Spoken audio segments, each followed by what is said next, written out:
అందరికీ వందనాలండి. ఈ 13వ దినపు కూడికను ప్రార్థనతో ప్రారంభించుకున్నాము. మన మధ్యలో ఉన్న సిస్టర్ సుమజ వచ్చి ప్రార్థనతో ప్రారంభిస్తాం.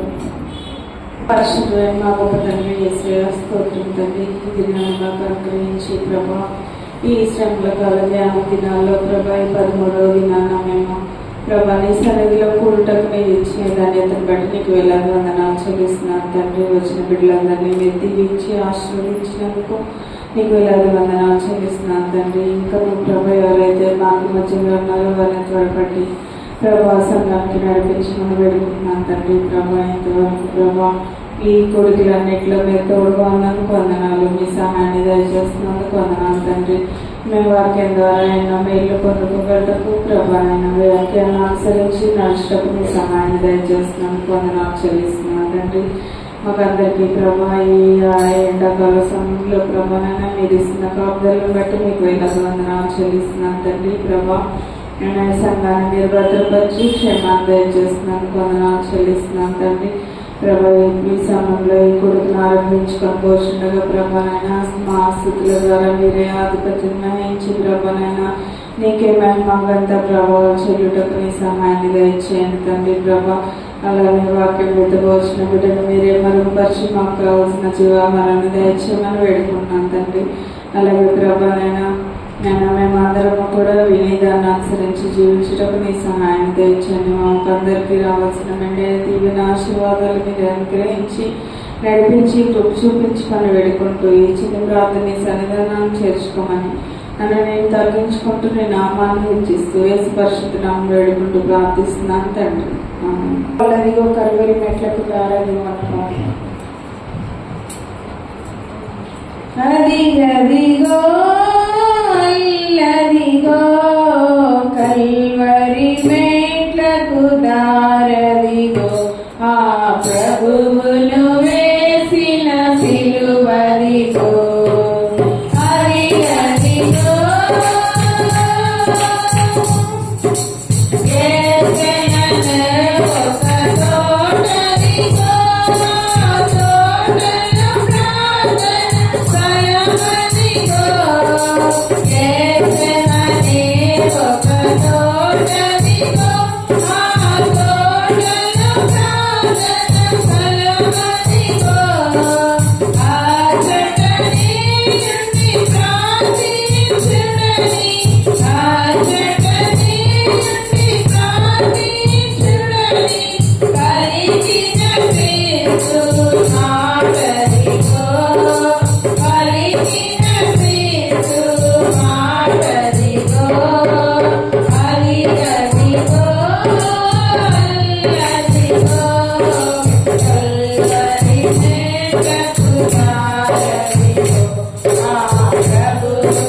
Bye.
ఇశ్రాయేలు సైన్యమునకు ముందు నడిచిన దైవం అన్న పాట.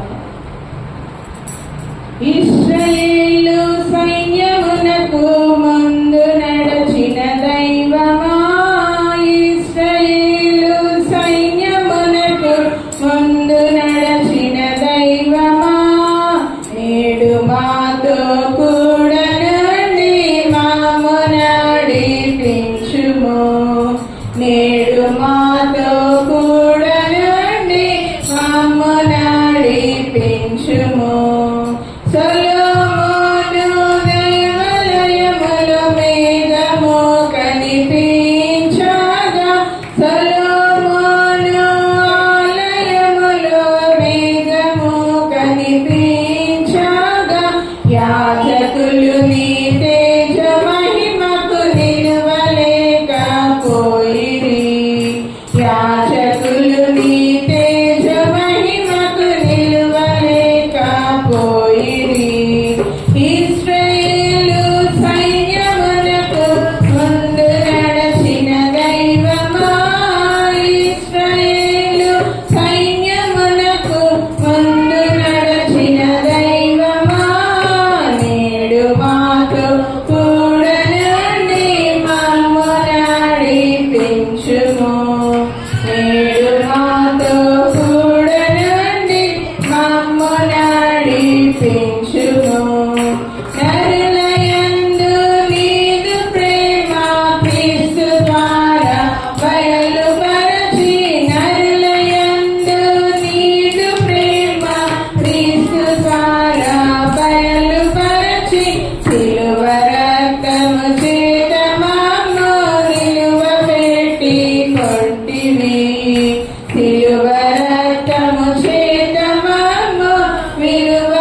సిల్వాలో శ్రీ యేసు కలువాదలో జరగన పాట.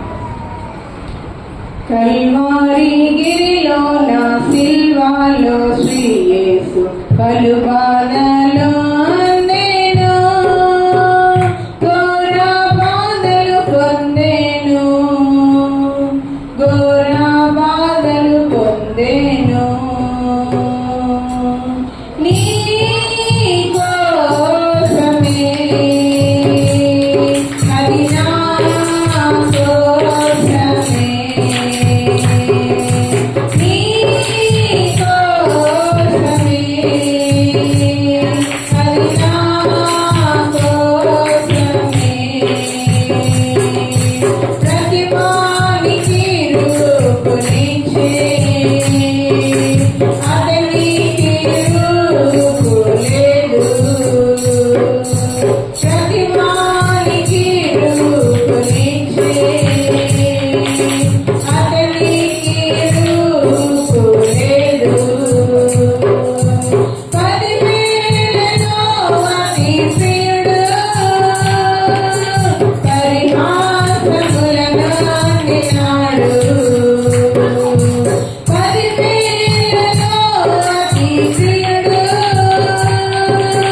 పరిహాసములను అందినాడు. నీ కోసమే అది నా కోసమే, నీ కోసమే అది నా కోసమే. దారాగరత్నము కాచి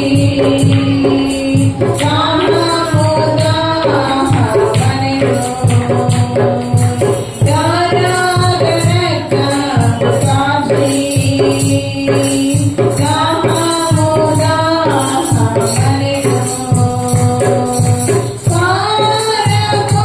పారబోయబడి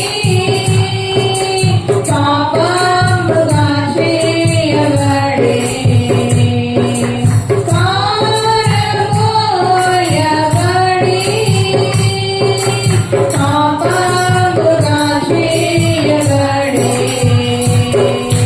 నీ కోసమే అది నా కోసమే, నీ కోసమే అది నా కోసమే. వరచేయబడు గొర్రెమల్లే వదిలేమి పాలు కలేదు, వరచేయబడు గొర్రెమల్లే వదిలేమి పాలు కలేదు. చూసించు వారిని చూసి దీవించి క్షమించు చూడు, చూసించు వారిని చూసి దీవించి క్షమించు చూడు. నీ కోసమే అది నా కోసమే, నీ కోసమే అది నా కోసమే. కల్వారి గిరిలో నా సిల్వాలో శ్రీ యేసు కలువాదలో నేను ఘోర బాధలు పొందెను, ఘోర బాధలు పొందెను.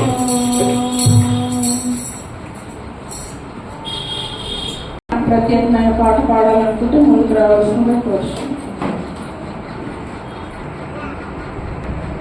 మహోన్నతుడాని చాటున నేనివసించెదను, సర్వశక్తుడాని సన్నిధిలో నేను విశ్రమించెదను.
మధ్యలో ఉన్న వినయ్ కుమార్ గారు వచ్చి వాక్యం అందిస్తారు. వాక్య నిమిత్తము మన మధ్యలో ఉన్న లక్ష్మి గారు వచ్చి ప్రార్థించాల్సిందిగా కోరు.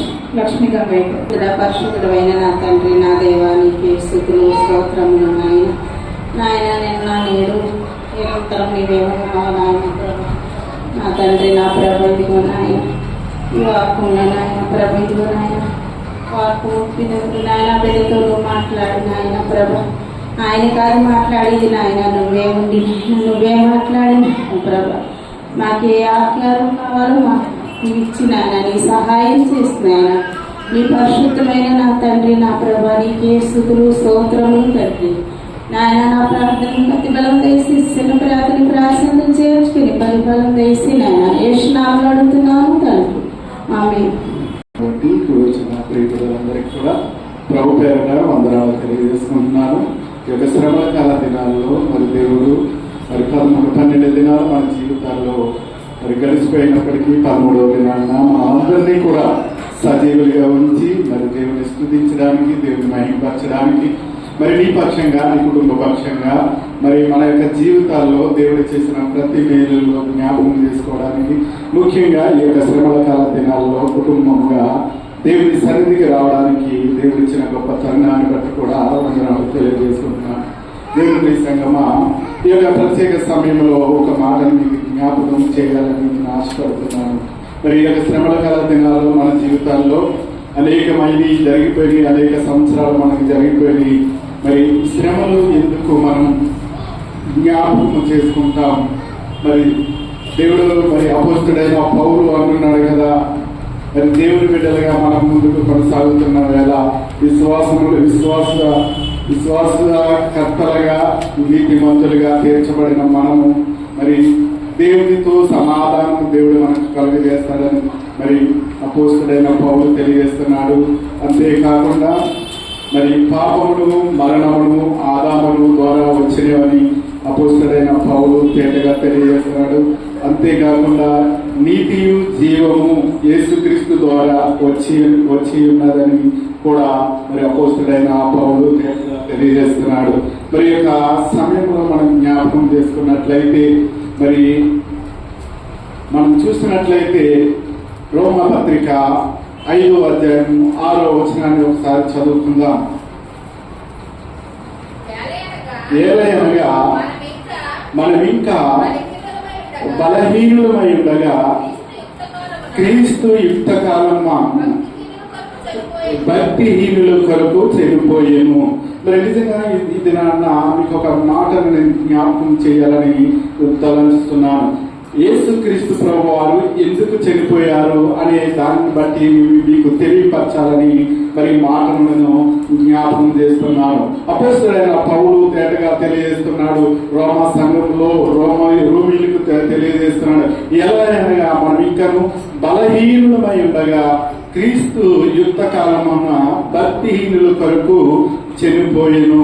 ఈ యొక్క మాటను మనం జ్ఞాపకం చేసుకున్నట్లయితే దేవుని బిడ్డలుగా మనకు ముందుకు కొనసాగుతున్న వేళ దేవుని సన్నిధిలో ఆయన రక్తం ఇచ్చి ఆయన రక్షణలో ఎదురుచున్న వేళ మరి ఎందుకు మరి దేవుడు చనిపోవలసి వచ్చింది అనేది మనం చూసుకున్నట్లయితే ఇక్కడ మనం చాలా మంది అనుకుంటూ ఉంటాం, నేను దేవుని బిడ్డగా నేను కొనసాగుతున్నాను కదా, మరి దేవుడు నన్ను మరి ఆయన ఉచితమైన కృపలో నన్ను రక్షించాడు కదా, మరి ఇంకా ఎందుకు నేను మరి ఆయనకి నేను సెలవుకు అప్పజెప్పుతున్నాను అని అనుకున్నట్లయితే మనలో ఏముందని అపోస్తుడైన పౌలు తెలియజేస్తున్నాడంటే భక్తిహీనుల కొరకు ఆయన చనిపోయిను. నిజంగా మనం చూసినట్లయితే మనలో ఉన్న భక్తిహీనత మనం గమనించినట్లయితే దేవుని బిడ్డలమే దేవుని సన్నిధిలో ప్రార్థన చేస్తున్నాం, యథావిధిగా క్రమం తప్పకుండా దేవుని మందిరానికి వస్తున్నాం, మరి ప్రార్థన చేసుకుంటున్నాం. అయినప్పటికీ కూడా ఇంకా ఏమి మనలో దాగి ఉంది అనేది మనం జ్ఞాపకం చేసుకున్నట్లయితే అపోస్తుడైన పౌలు మరి యేసుక్రీస్తు ప్రభు వారు చనిపోవడానికి మొదటి కారణం ఏంటో తెలుసా?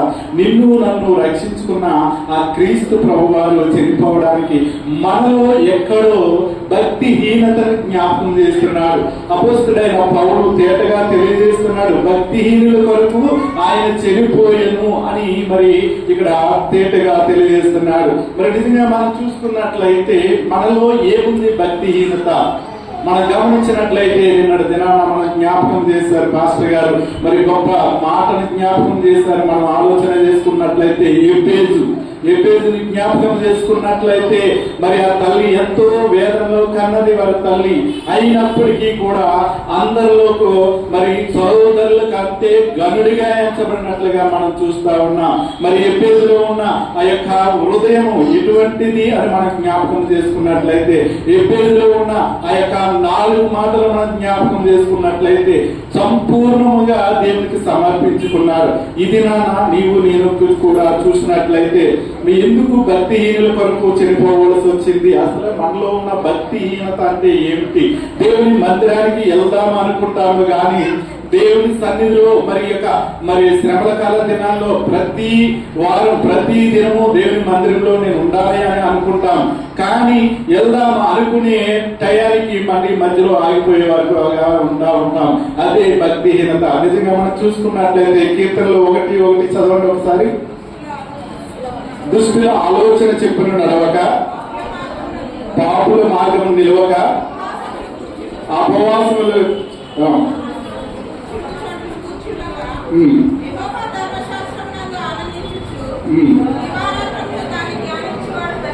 నిజంగా మనం చూసుకున్నట్లయితే మరి మనం అనుకుంటాం ఏంటి మనలో ఏ భక్తిహీనత లేదు అని అనుకుంటాం. ఇక్కడ చూసుకున్నట్లయితే మొదటి వచనంలో అంటాడు కదా, చెడు సలహాలు, చెడు స్నేహము, పాప యొక్క మార్గాన్ని, దుష్టుల స్నేహం నుండి వేరుంట ఎప్పుడైతే మనం కలిగి ఉంటామో మరి అదే దేవుడు మరి మనం ఈ 4-5 గుణాలు మనం ఎప్పుడైతే మనం హృదయంలో ఉంచుకుంటామో అందుకనే కీర్తనకారుడు తేటగా తెలియజేస్తున్నాడు మొదటి కీర్తనలో. మరి దుష్టుల ఆలోచన, మరి నిజంగా మనం అనుకుంటాం దేవుని మందిరానికి వెళ్ళాలి, దేవుని సన్నిధిలో పాటలు పాడాలి, దేవుని మందిరంలో వాయిద్యాలు వాయించాలి, అన్ని చేయాలి అనుకుంటాం. కానీ దుష్టుడు ఏదో విధంగా మనల్ని మరి బలహీనపరుస్తా ఉంటాడు. అందుకనే అంటాడు చూడండి, భక్తిహీనత వరకు మరి ఆయన చేయకపోయినట్లుగా మనం చూస్తా ఉన్నాం. మరి నిజంగా మనం ఆలోచన చేసుకున్నట్లయితే మరి మానవుని యొక్క పాప స్థితిని జ్ఞాపకం చేసుకుంటున్నాడు. నిజంగా మరి దేవుని సన్నిధిలో మనం కొనసాగుతున్న వేళ మనం దేవుని మందిరానికి వెళ్ళాలి, దేవుని సన్నిధిలో పాటలు పాడాలి అనుకుంటాం. కానీ మరి ఇక్కడ మానవ యొక్క పాప స్థితిని ఇక్కడ జ్ఞాపకం చేసుకున్నట్లుగా మనం చూస్తా ఉన్నాం. ఎఫెసీయులు 2వ అధ్యాయం 1 నుండి 5 వచనాలు ఒకసారి చదివినట్లయితే మానవుని యొక్క పాప స్థితి ఏంటి అనేది ఇక్కడ అపోస్తలుడైన పౌలు తేటగా తెలియజేస్తున్నాడు. మీ అపరాధముల చేతను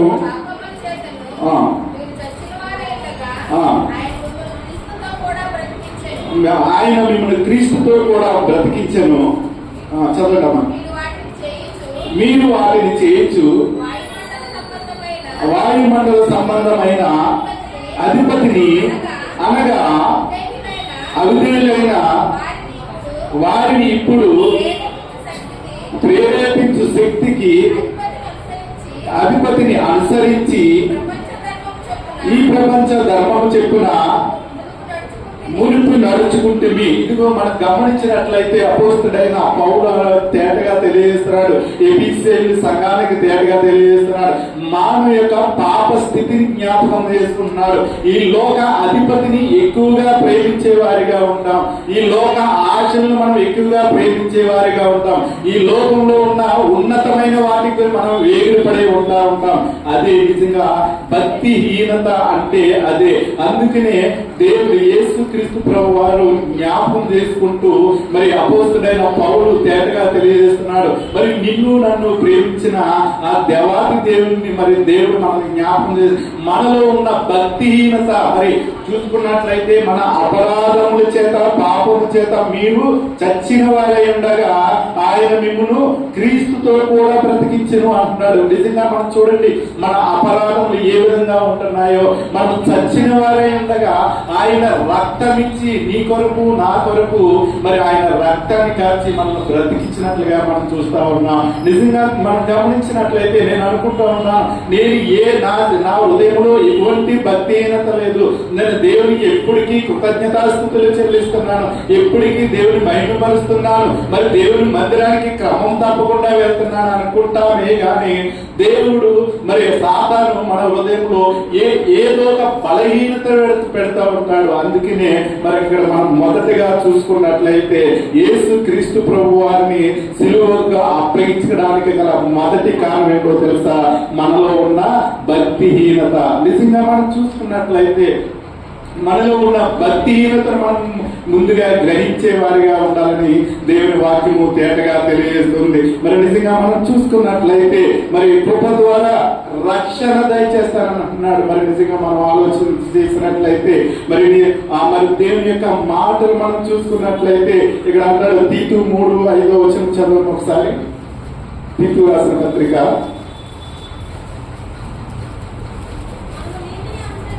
మనము నీతిని అనుసరించి చేసిన క్రియల మూలముగా కాక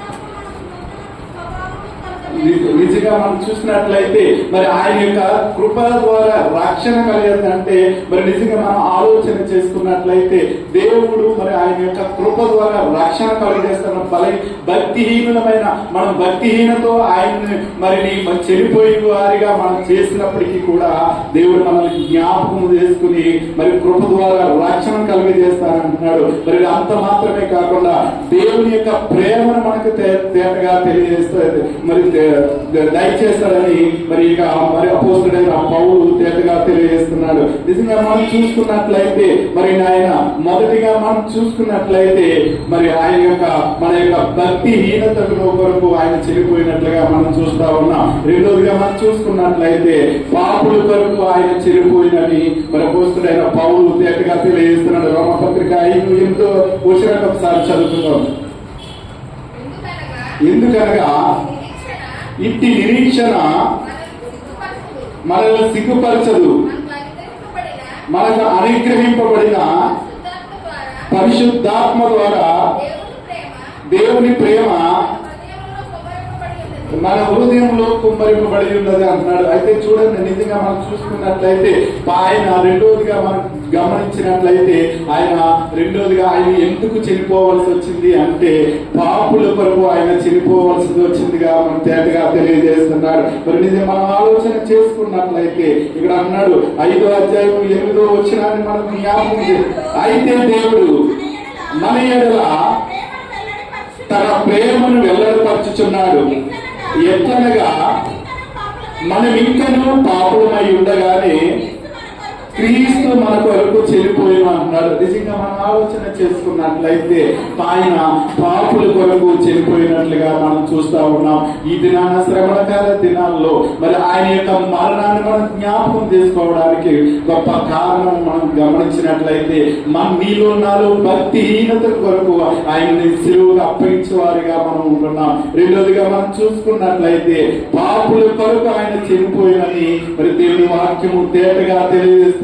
మరి అపోస్తుడైన పౌలు రోమాను సంఘానికి తెలియజేస్తున్నాడు. అయితే దేవుడు మన ఎడల తన ప్రేమను వెల్లడిపరుచుచున్నాడు. నిజంగా మనం చూసుకున్నట్లయితే నేను పాపినని తెలిసి కూడా ఆయన ప్రేమ మన ఎడల వెల్లడిపరిచినట్లుగా మనం చూస్తా ఉన్నాం. నిజంగా మనం గమనించినట్లయితే ఆయన ప్రేమను నీ మీద నా మీద వెల్లడిపరుస్తున్నాడు గనుకనే ఈ దినాన మనం సజీవులుగా ఉండగలుగుతున్నాం. మనం చూసుకున్నట్లయితే అయినప్పటికీ కూడా ఏం చేస్తున్నారంటే ఎట్లనగా మనం ఇంకనూ పాపులమై ఉండగానే క్రీస్తు మన కొరకు చనిపోయేను.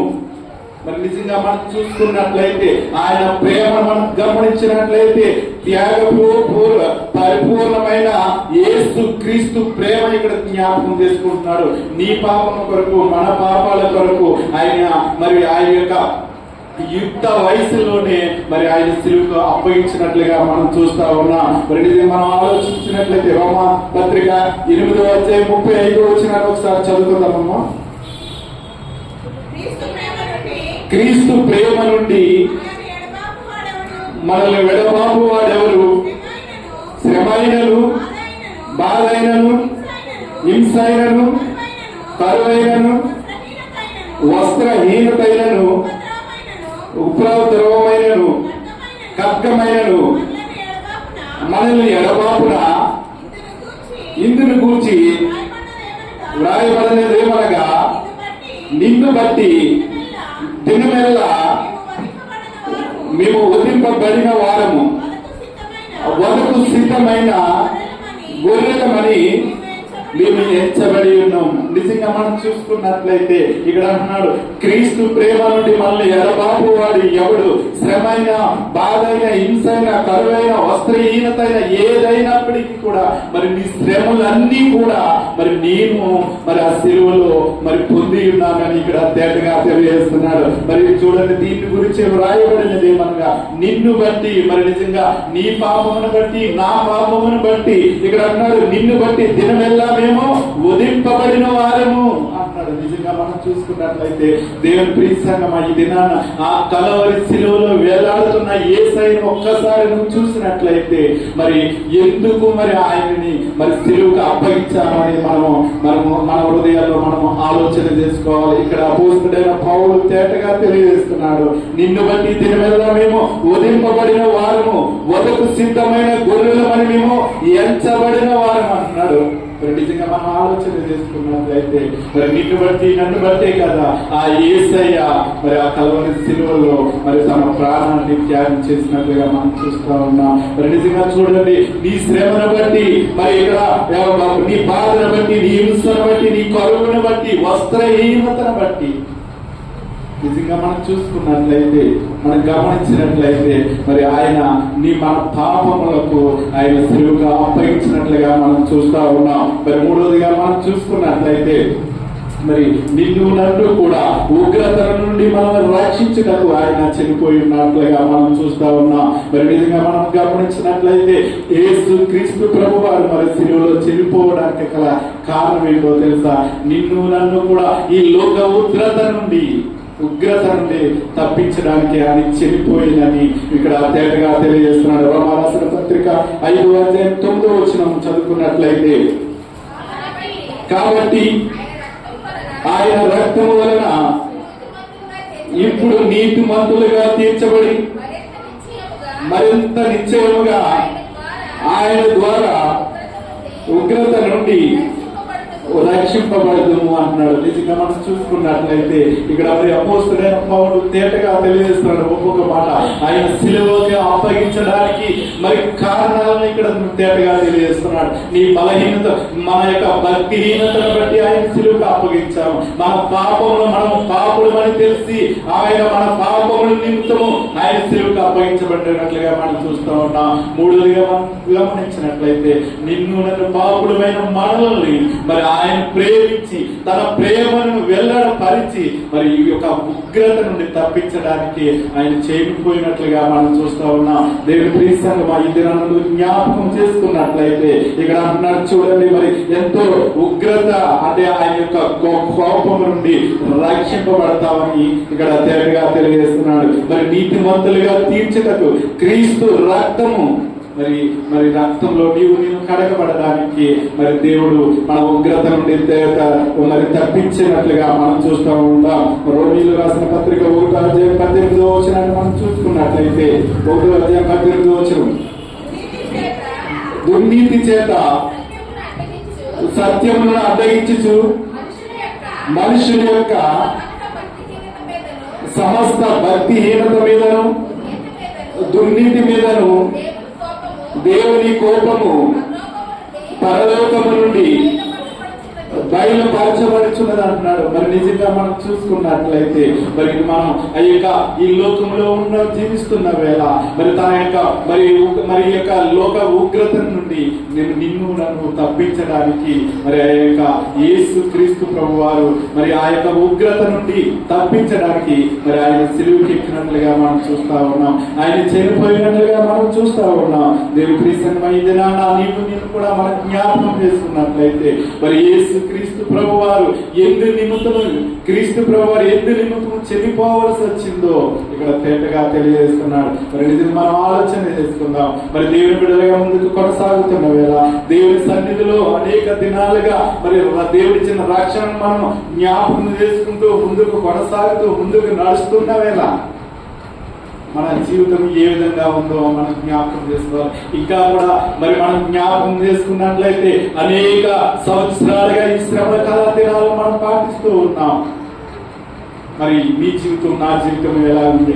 మరి మన దేవుడు ఎటువంటి వాడో తెలిసి నీవు కూడా ఇంకా భక్తిహీనతలో బలహీనులుగా భక్తిహీనత కలిగి నువ్వు జీవిస్తున్నావా? ఇంకా ఈ లోక పాపమును మనం జ్ఞాపకం చేసుకో ఈ చీకటి మరి చీకటి జీవితంలో నేను జీవిస్తున్నావా? జీవించినట్లయితే మరి నువ్వు దేవుని బిడ్డగా ఉన్నా సరే మరి ఆయన్ని ఇంకా నీవు కూడా సిలువకు అప్పగించినట్టుగా మనం చూస్తా ఉన్నాం. మరి మూడవదిగా మనం చూసుకున్నట్లయితే ఆయన ఉగ్రత నుండి మనల్ని రక్షించడానికి ఆయన చెప్పాడు. దేవుని క్రీస్తు మాకు చూడండి, నిజంగా మనం ఆలోచన చేసుకున్నట్లయితే ఉగ్రత ఎలా ఉన్నదో మనందరికీ తెలుసు. మరి అనేక దినాలుగా దేవుని యొక్క మరి మన సేవకులు తెలియపరుస్తున్నారు. యోధా పత్రికను మీరు జ్ఞాపకం చేసుకుంటున్నారు కదా. ప్రతి వారం కూడా యోధా పత్రికను మీరు దైవజనులు తెలియపరుస్తున్నారు. మరి ఈ లోక పరిస్థితులు ఎలా ఉన్నారు? మరి నిజంగా మరి ఆ ఉగ్రత నుండి తప్పింపబడాలంటే మరి నిజంగా మనం ఆలోచన చేసుకున్నట్లయితే మరి ఉగ్రత నుండి మనల్ని రక్షించడానికి ఆయన చెప్పినట్టు లోకంలో మనం చూసుకున్నట్లయితే నీకు ఏదైనా బాధ వచ్చినా, ఏదైనా కష్టం వచ్చినా, వేదన వచ్చినా ఎవరు కూడా మనకు సహాయం చేయరు. మన కుటుంబంలోనే మనకు సహాయం చేయరు. కానీ ఆ దేవాది దేవుడు మరి నిన్ను ప్రేమించి నిన్ను ఒక మరి దేవుని బిడ్డగా పరలోక రాజ్యాన్ని స్వతంత్రించుకోవాలని మరి నిన్ను నడిపించాలని ఆయన మరి నీ యొక్క ఉగ్రత నుండి, ఈ లోక ఉగ్రత నుండి నిన్ను తప్పించడానికి ఆయన ప్రాణాన్ని సిలువపై పెట్టినట్లుగా మనం చూస్తాము. ఒకసారి ఆలోచన చేసుకుందాం. మన కుటుంబంలో మన గృహంలో ఏదైనా చిన్న సహాయం కావాలని మనం అడిగినప్పుడు ఎవ్వరు కూడా మనకు సహాయం చేయరు. కానీ లోకం అంతా మనల్ని విడిచిపెట్టేసినా కూడా, బంధువులు మరి లోకంలో ఉన్న స్నేహితులు అందరూ విడిచిపెట్టేసినా కూడా దేవుడు తన ఉగ్రత నుండి, లోక ఉగ్రత నుండి తప్పించడానికి మరి ఆయన మరి నిజంగా మరి సిలువపై తన యొక్క ప్రాణాన్ని పెట్టినట్లుగా మనం చూస్తా ఉన్నాం. దేవుని క్రీస్తు మరొక పత్రిక 2వ అధ్యాయం 8-9 వచనాలు ఒకసారి చదువుకుందాము.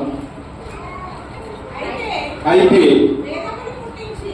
వేదములు పుట్టించి సత్యములకు లోబడక దుర్నీతికి లోబడి వారి మీదకి దేవుని ఉగ్రతయు రౌద్రమును వచ్చును.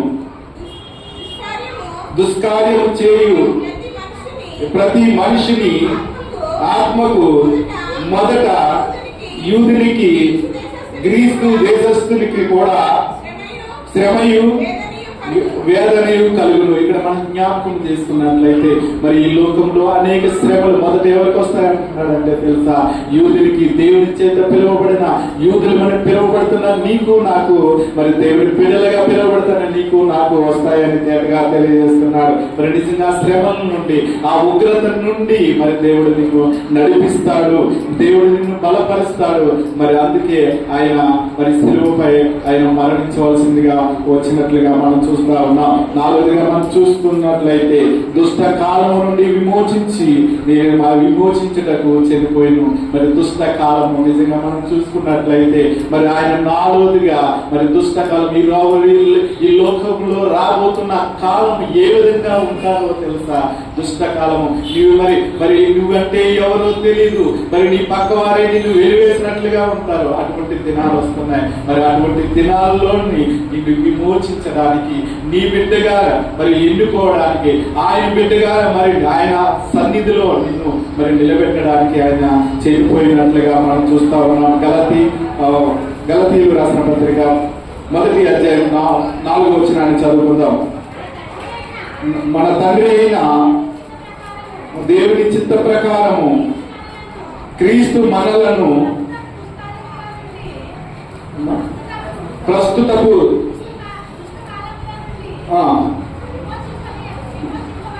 విమోచింపవలనని మన పాపముల నిమిత్తము తాను అప్పగించినట్లుగా మనం చూస్తా ఉన్నాం. దేవుని ప్రియసంగా మనం చూసుకున్నట్లయితే మరి నేను దుష్ట కాలం నుండి విమోచించడానికి ఆయన చనిపోయినట్లుగా మనం చూస్తా ఉన్నాం. మరి ఈ దినాన మరి నీవు కూడా ఇంకా మరి నీవు దుష్ట కాలంలో జీవించాలని, ఇంకా మరి దుష్ట కాలాన్ని నువ్వు ప్రేమించాలని నువ్వు అనుకున్నట్లయితే దేవుని నువ్వు ఇంకా సిలువకు అప్పగించేవాడిగా ఉన్నట్లుగా మనం చూస్తా ఉన్నాం. మరి 5వదిగా మనం చూసుకున్నట్లయితే మరి నిన్ను నన్ను కూడా పరిమళ వాసనగా ఉంచడానికి ఆయన చనిపోయినట్లుగా మనం చూస్తా ఉన్నాం. దేవుని ప్రియసంగా మనం గమనించినట్లయితే మరి యేసు క్రీస్తు ప్రభువారు ఈ సిలువలో మరి చనిపోవడానికి మరి అనేక కారణాలు ఈ యొక్క పరిశుద్ధ గ్రంథంలో మనం చూస్తా ఉంటాం. మరి నిజంగా మనం ఆలోచన చేసుకున్నట్లయితే పాపులమైన మనము మరి ఎటువంటి మరి దేవుని స్వభావానికి లోబడిన నిన్ను నన్ను కూడా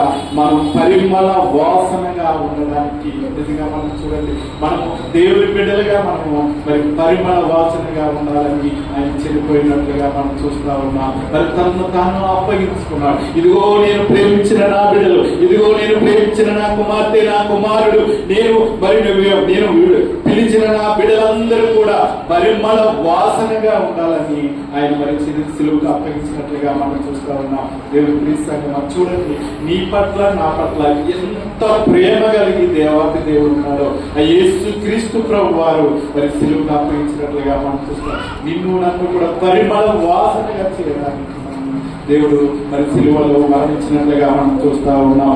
6వదిగా మనం చూసుకున్నట్లయితే తన సొత్తుగా చేసుకునడానికి ఆయన చనిపోయిన అంటున్నాడు. అంత మాత్రమే కాదు, తన సొత్తుగా ఆ పరలోక రాజ్యంలో తన యొక్క కుడి పార్శ్వాన్ని కూర్చోవడానికి నిన్ను నన్ను కూడా ఆహ్వానిస్తున్నాడు. నిజంగా మనం చూసుకున్నట్లయితే బలహీనులమైన మనము, భక్తిహీనులమైన మనల్ని ఆయన ప్రేమించాడు. అంత మాత్రమే కాదు, పాపులమైన మనల్ని ఆయన ప్రేమించాడు. ఉగ్రత నుండి తప్పించడానికి ఆయన చనిపోయాడు. మరి నిజంగా మనం ఆలోచన చేసుకున్నట్లయితే మరి దుష్ట కాలం నుండి విమోచించడానికి ఆయన చనిపోయాడు. మనల్ని పరిమళ వాసనగా ఉంచడానికి ఆయన చనిపోయాడు. 6వదిగా మనం చూసుకున్నట్లయితే తన సొత్తుగా మరి చేయడానికి ఆయన చనిపోయాడు. నిన్ను నన్ను కూడా తనకు బిడ్డలుగా ఎంచుకోవడానికి ఆయన చనిపోయాడు. మరి ఇది నన్న వాక్యం వింటున్నా నీవు నిన్ను కూడా మరి ఎటువంటి గుణ లక్షణాలు కలిగి మనం జీవిస్తున్నాం. ఇంకా కూడా భక్తిహీనతలోనే మనం ఉన్నామా? ఈ లోక ఉగ్రతలోనే ఉన్నామా? ఈ లోక పాపములోనే మనం ఉన్నామా? దుష్ట కాలంలోనే మనం ఉన్నామా? నిజంగా మనం ఆలోచన చేసుకుంటాం. దినదినము వాక్యాన్ని చదువుతూ ఉంటాం, దినదినము ప్రార్థన చేస్తూ ఉంటాం, దినదినము అనేక మరి కార్యాలు మనం చేస్తూ ఉంటాం. అయినప్పటికీ కూడా దేవుడు సాతానుడు ఏ విధంగా మనల్ని మొదలు పెడతాడో తెలుసా? చూపు ద్వారా గాని, ఒక ఆలోచన ద్వారా గాని, ప్రవర్తన ద్వారా గాని, మన నడవడిక ద్వారా గాని ఏదో విధంగా భక్తిహీనతలోకి వెళ్ళిపోతూ ఉంటాం.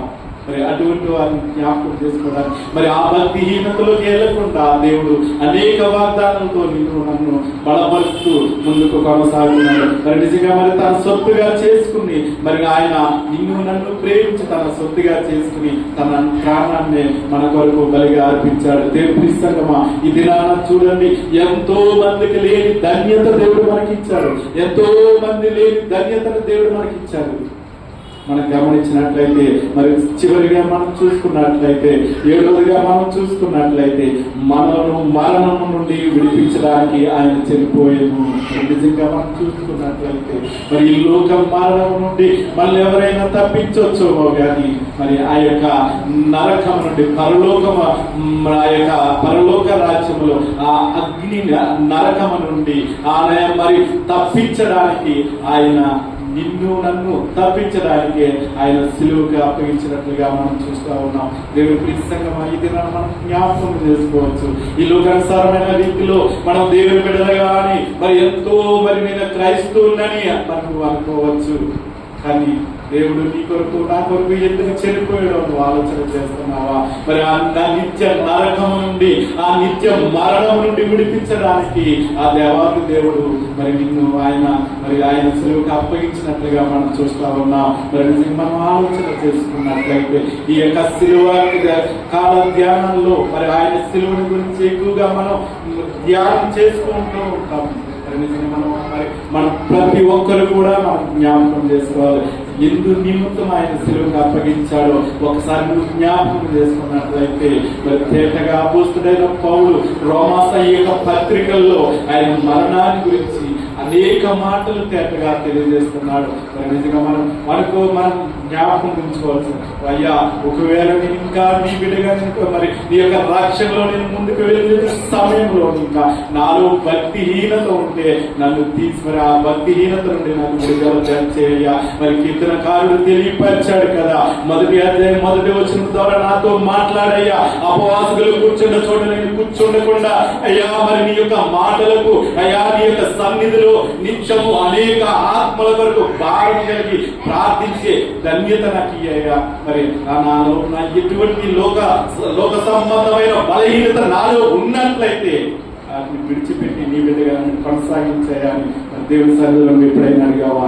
మరి నిజంగా మనం జ్ఞాపకం చేసుకుందాం. ఈ శ్రమల కాల దినాల్లో మనం అనేక శ్రమల కాల దినాలను మన జీవితాల్లో గడిచిపోతున్నాయి. ఇంకా కూడా నువ్వు భక్తిహీనతలో ఉన్నట్లయితే ఒకసారి జ్ఞాపకం చేసుకో, అయ్యా మరి నా భక్తిహీనత వల్లే కదా సిలువగా అప్పగించబడ్డాను. అయ్యా మరి నేను సిలువగా అప్పగించకుండా మరి నీ సొత్తుగాను మరి పరిమళ వాసనగాను నన్ను ఉంచమని మరి దేవుడి సన్నిధిలో అడిగే వారిగా ఉన్నామా? మరి దినాన మరి నిజంగా మనం జ్ఞాపకం చేసుకున్నట్లయితే మరి దైవజనుల అనేక వర్తమానాలతో నీ కుటుంబం ఏ విధంగా బలపడాలి, నీ కుటుంబం ఏ విధంగా ఆశీర్వదింపబడాలి, మరి సంఘం ఏ విధంగా బలపడాలి ఆశీర్వదింపబడాలని అనేక వర్తమానాలు వింటూ వస్తున్నాం. దేవుని ప్రియ సంఘమా మరి నిజంగా ఈ దినాన జ్ఞాపకం చేసుకుంటున్నాను, అయ్యా క్రీస్తు ఎందు నిమిత్తము చనిపోవలసి వచ్చింది అని అపోస్తుడైన పౌలు 7 మాటలు మాకు జ్ఞాపకం చేశాడు. ప్రభువా అయ్యా నిజమే ప్రభువా, మేము ఇంకా మాలో అవిధేయతనే ఉన్నట్లయితే ఒకసారి జ్ఞాపకం చేసుకుని ప్రభువా మరి నేను ఇంకా నేను సిలువగా అప్పగించకుండా ప్రభువా మరి నీ రాకడలో నేను ఎత్తబడే బిడ్డగా ఉండడానికి నీ కృపను దయచేయాలి. మరి దేవుని సన్నిధిలో అడుగుదాం. దేవుని ప్రియ సంఘమా ఈ దినాన మరి నీవు నేను కూడా మరి అపోస్తుడైన పౌలు మనకు కొన్ని హెచ్చరికలు మనకి చేశాడు. ఆ హెచ్చరికలు మనం జ్ఞాపకం చేసుకుని మరి మరి ఇంకా నా కుటుంబం ఎటువంటి మరి భక్తిహీనతతో గాని పాపంతో గాని ఇంకా మరి ఆ ఉగ్రత నుండి ఇంకా రక్షించబడకుండా మేము ఉన్నట్లయితే ప్రభువా నువ్వు ఇచ్చిన ప్రతి మాటను మేము జ్ఞాపకం చేసుకుని ఆ ఉగ్రత నుండి తప్పించుకుని ప్రభువా మరణము అయ్యా మనల్ని మరణం నుండి విడిపించడానికి నువ్వు చనిపోయావు కనుక ప్రభువా మరి ఆ యొక్క నిత్య రాజ్యంలో మరి నేను నా కుటుంబము అనేకులను నేను చేర్చే భాగ్యాన్ని మాకు దయచేయాలని ప్రతి ఒక్కరూ కూడా ఈ శ్రమ కాల దినాల్లో మనం పరీక్షించుకుంటూ ముందుకు కొనసాగుదాం. దేవుని కొద్ది మాటలు నుంచి ఆశ్రయించిన కాగా ఆమేన్. మరి చివరిగా మరి ప్రార్థన మన పాస్టర్ గారు ప్రార్థన చేస్తారు. మరి సంఘ ప్రార్థనలు ఉన్నాయి. అలాగే మనందరం ప్రతి దినము ఏ విధంగా ప్రార్థన చేస్తున్నామో ప్రార్థన అవసరతల కొరకు, అలాగే మరి మే నెలలో జరుగుతున్న మీటింగ్స్ కొరకు, ఎగ్జామ్ రాయించిన బిడ్డల కొరకు, ఇంకా ఎవరైనా బలహీనులుగా ఉంటే బలహీనుల కొరకు మరి ప్రార్థన చేయవలసిందిగా మన మధ్యలో పాస్టర్ గారు ముందుకు రావాల్సిందిగా ప్రార్థన. మహోన్నత మహాపరిశుద్ధుడ మీ పరిశుద్ధ నామానికి వందనాలు నాయన. ప్రభా శిల్వ జ్ఞానాల్లో నాయన 13వ రోజున మీ గుడిలో మీకు సమర్పించున్నాం తండ్రి. నాయన ఇంతవరకు పాట ద్వారా మీరు మహిళతో మీకు వందనాలు. చక్కని వాక్యము నువ్వు మా కోసం ఎందుకు మరణించావు అనే ఆ వాక్యాన్ని వినయ కుమార్ ద్వారా ఇచ్చిన విధానం బట్టి నేను లెక్కలేని స్తోత్రాలు.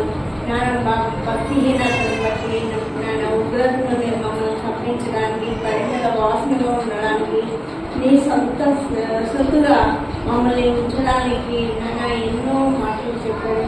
నాన్న నేను బట్టి వందనాలు చెల్లిస్తాను. మమ్మల్ని సరి చేసుకొని నాన్న భక్తిహీనత కాక నాన్న నీయకు భయభక్తులు కలిగి ఎన్నో ఆరాధించే వారుగా మమ్మల్ని సిద్ధపరచండి నాన్న, ఆయుధపరచండి. ఈ దినాల్లో నాన్న భక్తి ఉపరవాడిన దినాల్లో మేము ఉంటుండగా నాయన ఆ భక్తిని అలవర్చుకునే స్థితిని మాకు దయచేయమని ప్రార్థన చేస్తున్నాను. నాయన ఈ సమయంలో ప్రార్థన అవసరంలో ఉన్న ప్రతి ఒక్కరిని జ్ఞాపకం చేసుకుంటున్నాం. 10th పరీక్షలు రాసిన బిడ్డలను, రాయించిన బిడ్డలను, రాయబోచున్న బిడ్డలను జ్ఞాపకం చేసుకుంటున్నాం. నాయన వారికి నేను జ్ఞానాన్ని మన సిద్ధపడి దయచేయండి. నాయన ఇంటర్మీడియట్ పరీక్షలు రాస్తున్నారు పిల్లలను ఎల్కేజీ నుండి పీజీ వరకు ఏ పరీక్షలు రాస్తున్నారో అదందరికీ తోడుకోవాలని ప్రార్థన చేస్తున్నాను. అనారోగ్యంగా వారికి ఆరోగ్యం దయచేయండి, సంపూర్ణ స్వస్థత దయచేయండి. నేను మా ముందు మేము మీటింగ్స్ కోసం ప్రార్థన చేస్తున్నాను. నేను 3 దినాలు చాలా దేవుడిగా ఉండి అది మహిమాత్మము జయకరంగా జరగాలన్నా నేను కొద్ది మంది అయినా రక్షించబడలాగా నీ రూపం దయచేయండి. వాక్యం చెప్పనైనా జయప్రకాష్ గారిని మీరే వాళ్ళని ఆత్మలో బలపరిచి తీసుకొని ప్రార్థన చేయించున్నాను. మా కార్యక్రమాలని కృపగల హస్తాలకు అప్పచెప్పుకుంటూ ఈ 13 దినాలు మాతో ఉన్న దేవా నీకు వందనాలు. ఇక ముందు కూడా మాతో నడిపించమని నా ప్రభువుల రక్షకుడైన యేసుక్రీస్తు పరిశుద్ధ నామములో వేడుకుంటున్నాను తండ్రి. ఆమేన్.